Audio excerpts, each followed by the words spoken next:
கர்த்தருடைய பரிசுத்த நாம் மகிமைப்படுவதாக. கர்த்தர் நம் ஒவ்வொருவரையும் ஆசீர்வதிப்பாராக.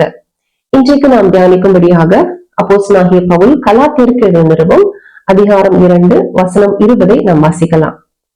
கிறிஸ்துவுடனே கூட சிலுவையில் அறையப்பட்டேன், ஆயினும் பிழைத்திருக்கிறேன். இனி நான் அல்ல, கிறிஸ்துவே எனக்குள் பிழைத்திருக்கிறார். நான் இப்பொழுது மாம்சத்தில் பிழைத்திருக்கிறதோ என்னில் அன்பு கூர்ந்து எனக்காக தம்மை தாமே ஒப்பு கொடுத்த தேவனுடைய குமாரனை பற்றும் விசுவாசத்தினாலே பிழைத்திருக்கிறேன். அப்போஸ்தலனாகிய பவுல் இங்கு பிழைத்திருக்கிறதாகவும் சொல்லுகிறார், அதே சமயம் சிலுவையில் அறையப்பட்ட நிலவரத்தையும் சொல்லுகிறார்.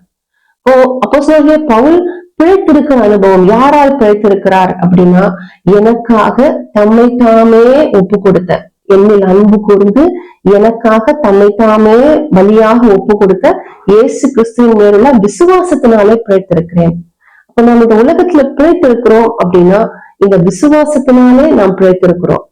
கர்த்தராகிய இயேசு நம் மாம்சத்தில் பிழைத்திருந்தாலும் கூட ஆவியின்படி எப்பொழுதும் நாம் இயேசு கிறிஸ்துவை விசுவாசிக்கிறோமோ, அவர் நம்மில் அன்பு கூர்ந்து, அவர் என்னில் அன்பு கூர்ந்து தம்முடைய ஜீவனை எனக்காக அவர் சிலுவையில ஒப்பு கொடுத்தார், பலியாகும்படி ஒப்பு கொடுத்தார் என்று நாம் விசுவாசிக்கும் பொழுது அந்த விசுவாசத்தினாலே மட்டும்தான் நாம் என்ன பண்ண முடியும், இந்த உலகத்துல பிழைத்திருக்க முடியும், ஆவியின்படி பிழைத்திருக்க முடியும்.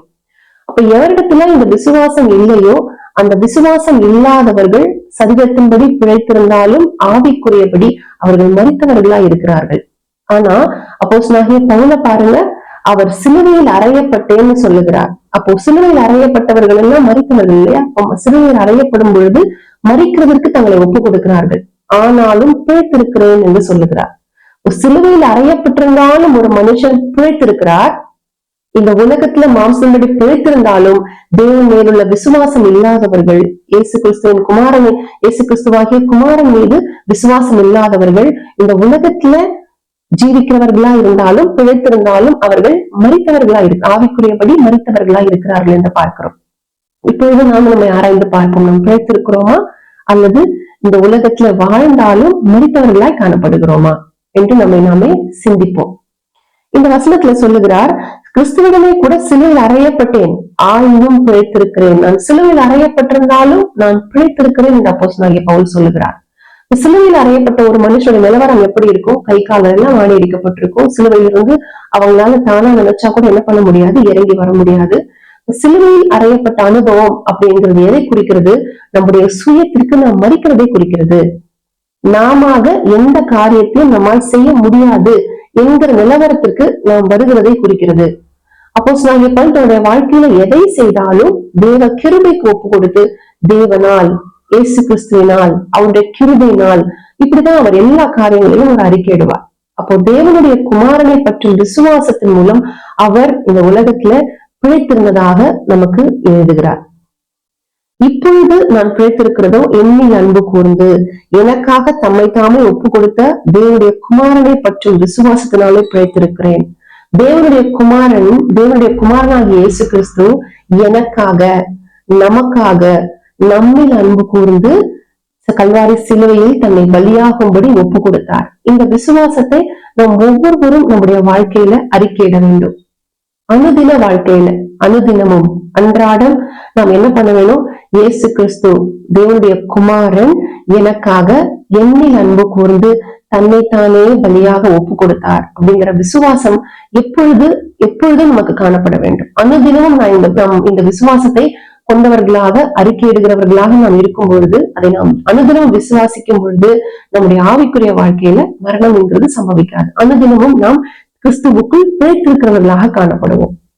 யோவான் ஸ்நானனை போல நாமும் சொல்ல முடியும், அவர் என்னில் பெருகவும் நான் சிறுகவும் வேண்டும், கிறிஸ்து எனக்குள் பிழைக்கவும் நான் மரிக்கவும் வேண்டும். இப்ப நம்முடைய சுயம் நம்மள மரிக்கணும். இயேசு என்ன சிந்திக்கிறாரோ அதை நாம் சிந்திக்கணும். நான் அல்ல, கிறிஸ்துவே எனக்குள் பிழைத்திருக்கிறார் அப்படிங்கிறதுக்கான அர்த்தம் என்ன? எனக்குள்ள இருக்கிறது கிறிஸ்து, நான் மரித்திருக்கிறேன், கிறிஸ்து எனக்குள் பிழைத்திருக்கிறார். கிறிஸ்து, நாம் பேசுகிறது கிறிஸ்து பேசுகிறதா இருக்க வேண்டும். கிறிஸ்து நம்முடைய இடத்தில், இயேசு கிறிஸ்து நம்முடைய இடத்தில் இருந்து என்ன பேசுவாரோ அதைதான் நம்ம பேசணும்.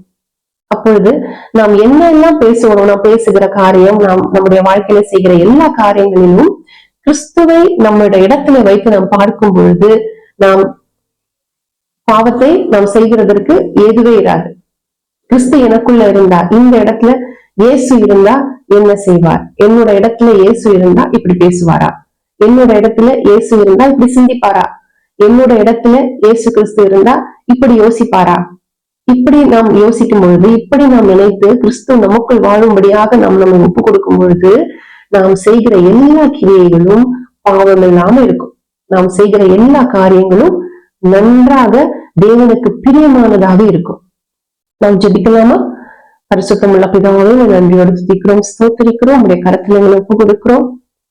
நாங்கள் அல்ல, கிறிஸ்துவே எங்களுக்குள் வாழ, கிறிஸ்துவே எங்களுக்குள் பிழைத்திருக்கிறார் என்கிற அறிக்கையின்படி ஒவ்வொரு நாளும் கர்த்தாவே நீர் எங்களில் பிழைக்கவும், நாங்கள் அனுதினமும் கர்த்தாவே எங்கள் சுயத்திற்கு மறித்து நீர் பிழைத்திருக்கிறவராக, நீர் எங்களுக்குள் பிழைத்திருக்கிறவராக எல்லா காரியங்களிலும் உண்மை நாங்கள் முன்னெடுத்து காரியங்களை நடப்பிக்கக்கூடிய கிருபை தரும்படியாய் ஜெபிக்கிறோம். அதன் மூலம் கர்த்தாவே உமக்கு பிரியமான ஒரு வாழ்க்கை வாழ உதவி செய்யும்படியாய் ஜெபிக்கிறோம்.